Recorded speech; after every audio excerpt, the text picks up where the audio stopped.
How and why does Forky come to be? Okay, Forky came to be. Oh man, there's so many wonderful things about Forky. But I love that, you know, Woody, because of this other, okay, so Bonnie was in school and this other kid took away her crafts, which as a parent, I was just like, oh, I was furious about that.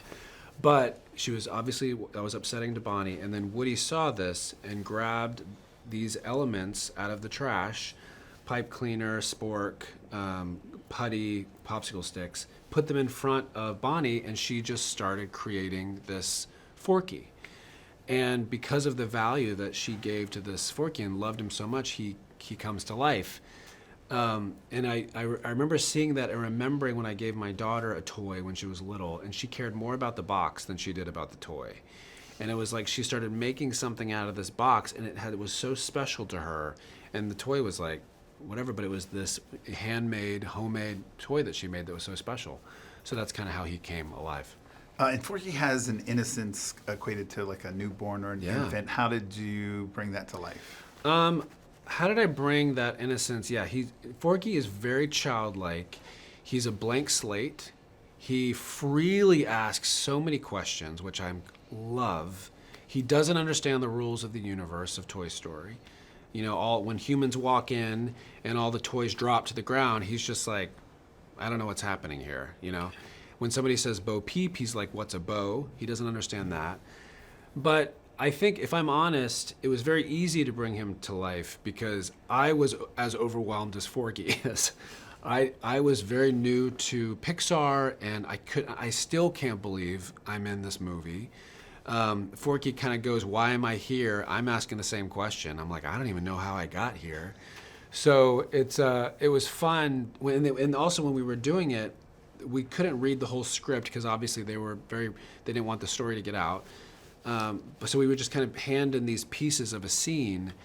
And so the confusion and curiosity that I as an actor had, it was easy to put that into Forky because I had no idea what was going to happen next. I had no idea where Forky was.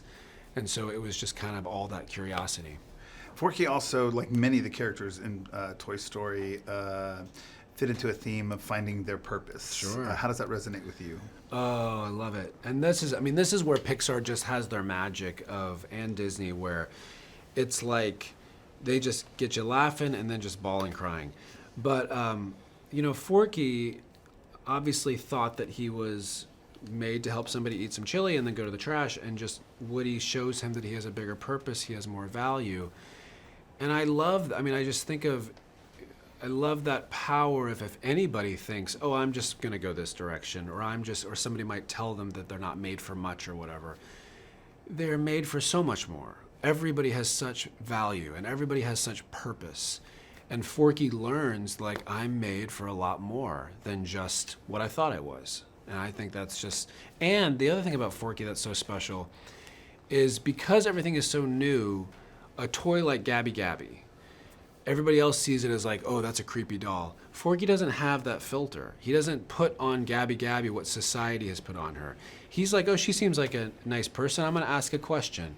And because he entered into her world, then we learn a whole other story that Gabby Gabby has. And it's because somebody made the choice to not put on what society had put on her, and I love that. I love that openness and childlike curiosity that Forky brings.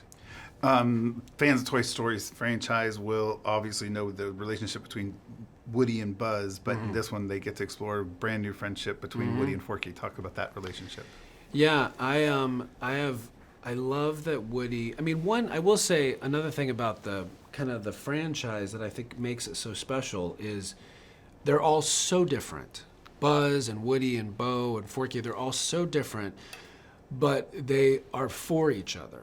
They're a group of characters that is like, hey, we're doing this together. Life is going to happen, journeys, challenges, struggles, but we're not going to walk through it alone.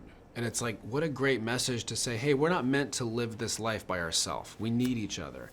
And Woody really shows like, hey, Forky, I'm going to walk through this with you. You're not going to do this alone. I know it's overwhelming. I know there's so many questions, but I got your back. And it's like, God, that's great. And lastly, why should people go see this film? People should go see this movie because it's so funny. It's obviously, like I was saying, the messages that came out of this story are so beautiful and profound, but it's also like visually, it's eye candy. It's so crazy beautiful. Like, we as voice actors, to me, very small piece of the pie. There's this whole other part of the pie, the artistry, the creators, animators, the people who lit it, the people that produced it, have worked so hard, hundreds of people, that I want, it's almost like I want the spotlight to go on them, because they're the ones that really made this happen, because visually it's one of the most beautiful pieces of artwork out there.